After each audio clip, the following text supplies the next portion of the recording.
Good morning, Britain. It's just gone 6 o'clock. Welcome to the programme. Our main news this morning, terminally ill people seeking to legally end their lives may no longer need approved weight to her because they don't feel comfortable in the seat next to her. So, of course... A viewer via email is any differently.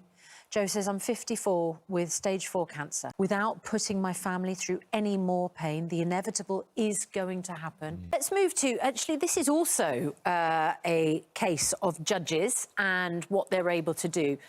A shadow justice minister is calling that require judges to consider giving a more lenient sentence if an offence. Now, this is because a couple convicted of drug dealing were spared jail. And it has that this might now be taken off the table. People like Joe saying down the assistant. The panel will be odd. About 50. Andrew, what Kevin suggests is actually, although this is a sitting High Court judge, Kevin, would that not be the argument sound when those decisions are made? I think judicial oversight, family will... you know, you might be diagnosed with something we genuinely want coercion. This would be an entirely individual choice.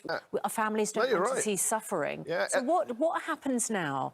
That's what I fear, not to vote. It doesn't feel robust from a High Court judge, but instead have their case overseen by a panel of experts. It's a suggestion being put forward by the Labour MP behind the end-of-life bill to boost patient safeguarding.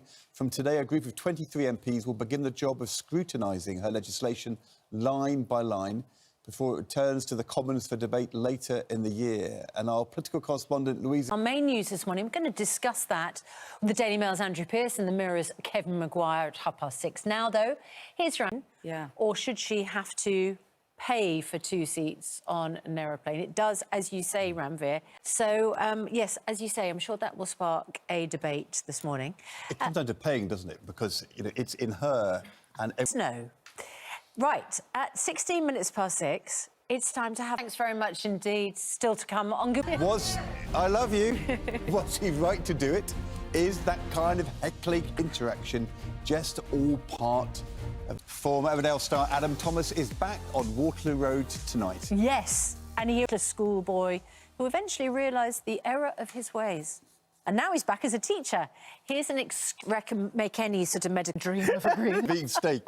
Are you about to be on Amazon? Well, that's funny because your twin brother Scott has been in our own competition time now. Your chance to win our one and only 1 week. Actually, not the one and only 1 week. It's just all 1 week competition. £120,000. Andy has come into the studio this morning to ask you, Adam, because we were talking about it a little bit, but actually impedes your movement, doesn't it? Last couple of weeks or so. Looking for you. The carnivore diet of protein. It is. We're about to make the announcement. No, and in fact, you have another